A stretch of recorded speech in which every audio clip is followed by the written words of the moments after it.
Welcome to the Wise Guides. I'm Evie. I'm your host, and I'm also a first-gen professional with over a decade of experience in corporate HR.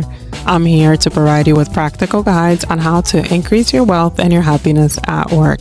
Whether you're feeling like an imposter in that new job, juggling a million responsibilities, or just trying to get your foot in the door, this is your space to find real, no BS advice, hear from people who have already been there, and maybe even laugh a little along the way.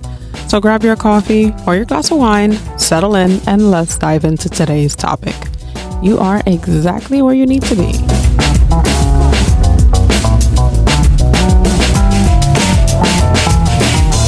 Today's topic is for those of you that are ready to step into leadership roles, but not really sure how to get there. We're going to cover the obstacles, the mindset shifts, and the practical steps that first-gen professionals can take so they can break into these leadership positions. So let's get started. As a first-generation professional, you're already breaking barriers. So when it comes to leadership, the path can feel daunting. One major challenge is the lack of representation. Often we don't see people that look like us or people who share our background that are in these leadership positions already. So how do we believe that we can get there? This can make it really difficult for us to envision ourselves in those leadership positions. Another issue is imposter syndrome. When you don't have a blueprint from your family or your community, self-doubt can creep in, and you may question whether you're truly ready to take on a leadership position, even when you're more than qualified. And then there's, of course, lack of mentorship. Many first-gen professionals didn't grow up with mentors who could offer career advice or networking opportunities. So this gap can make it harder for us to gain the confidence we need and the guidance we need to transition into these leadership roles. Despite these challenges, first-gen professionals bring something invaluable to the table, and that's our unique perspective. We've likely learned how to be adaptable, resourceful, and resilient. I'm sure you could think of things in your background, in your life story so far, where you've demonstrated how you're resourceful, how you're resilient, and how you've been adaptable in difficult and different situations. All these traits are actually really critical in leadership. And your experience of navigating different worlds, whether it's balancing family expectations with the corporate world or understanding what it means to be an outsider, all that makes you highly empathetic and culturally aware, which are, again, key skills needed for a leader. There's a growing need for diverse leadership in today's workplaces, especially in companies that prioritize inclusive environments. Your perspective isn't just valuable, it's actually necessary. Diversity in leadership has shown to lead to more innovative solutions and better overall company performance. So let's talk about how you can break into those leadership roles and how you can make your mark, because that's actually what's going to help your company become even more successful as the future progresses. So here are some practical steps that you can take, some things that you can start thinking about that'll help you break into that leadership role. You want to start identifying and building leadership skills early. So we talked about how you already have some of these innate skills. So let's talk about getting some more. So maybe taking on leadership opportunities where you can head up projects, where you can lead meetings, where you can mentor a junior colleague. All of these experiences will demonstrate your leadership potential. They'll give you an opportunity to showcase the skills you already have or give you small doses of challenges so that you can learn how to grow some of the leadership skills that you'll need. Number 2 is you want to seek out mentorship. While finding a mentor can be difficult for first-gen professionals, it is crucial. You might not have a built-in network, but you need to look for your wisdom circle. You need to look for those people that can offer you guidance. And you don't need just one. You actually need a personal board of advisors, which is your wisdom circle. These people will have different strengths and they can help you in different aspects of your career. Number 3 is developing a strong personal brand. As you prepare to step into a leadership role, how you're perceived by others can be even more important.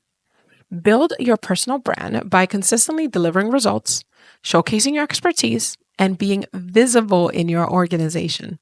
This means speaking up in meetings, sharing your achievements on platforms like LinkedIn, but don't be cringy because that's weird, or presenting your ideas to senior leaders. Number 4 is overcoming the fear of self-promotion. I know this is really hard for us to do as first-generation professionals. Talking about our accomplishments feels super uncomfortable.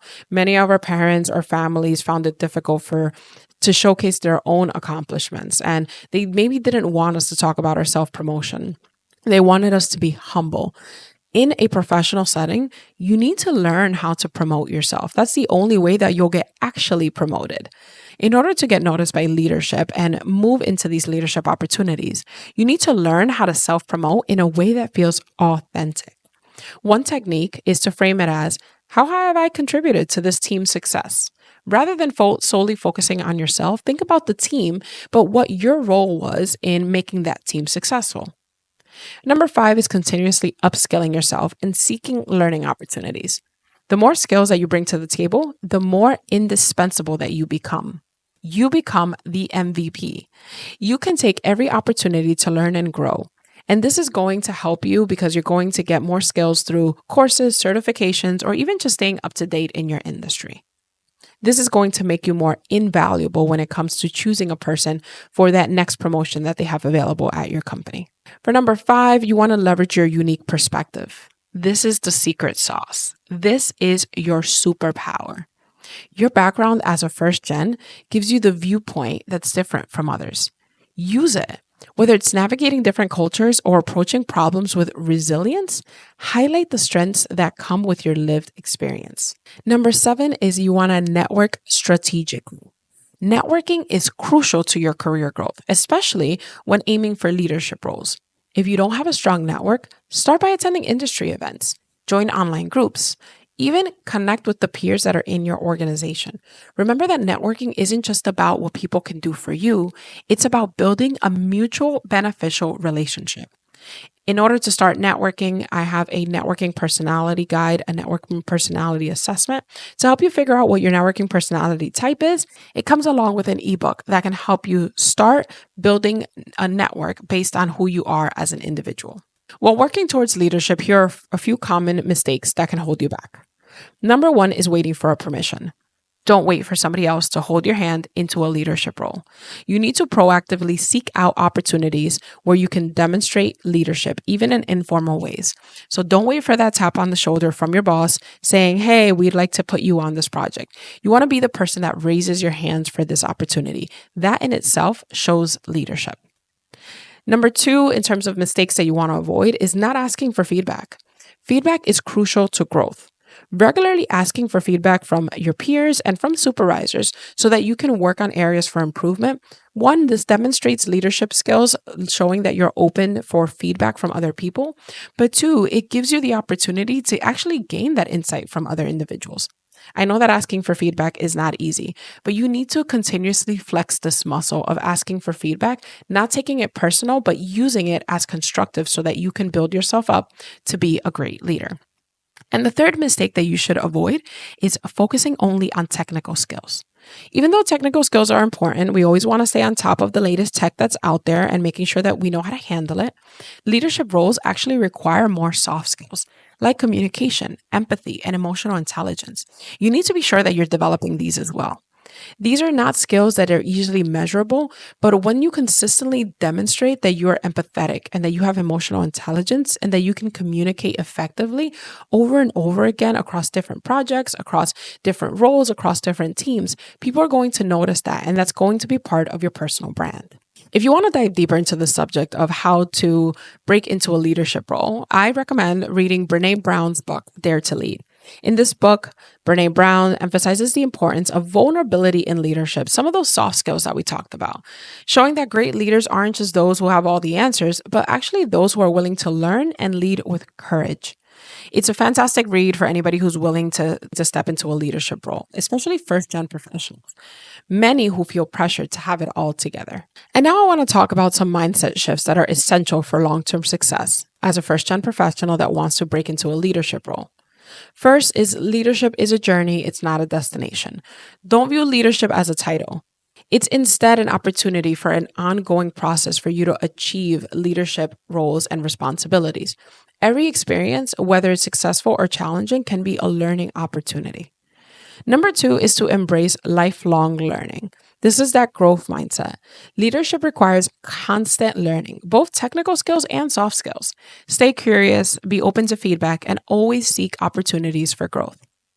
Number 3 is building resilience. Leadership comes with challenges. People challenges, technical challenges, a million different challenges. But resilience here is key. The great thing is that as a first-gen professional, you probably have this innate skill already in you. You want to lean into the skills that you've developed from your first-gen experience, like adaptability and persistence, because these things can help you overcome these obstacles. Stepping into a leadership role as a first-gen professional is not just possible, it's actually necessary for organizations to thrive in today's diverse world. Start by recognizing your strengths, taking on leadership roles in your current capacity, and building relationships with mentors and peers who can guide you.